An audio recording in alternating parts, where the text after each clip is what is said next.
I wanted to test out if hot seed mix will deter squirrels. First, we see the black-caped chickadee drop in for a breakfast. Lil Dude is so hungry, he comes back for a second round. Next up, the northern cardinal. While squirrels are busy regretting their life choices, he's totally unfazed.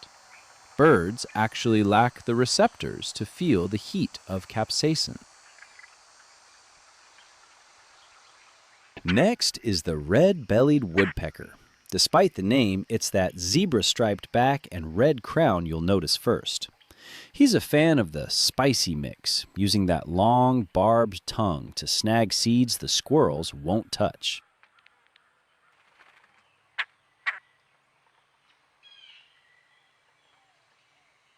The Carolina wren, tiny, loud, and famous for that upright tail.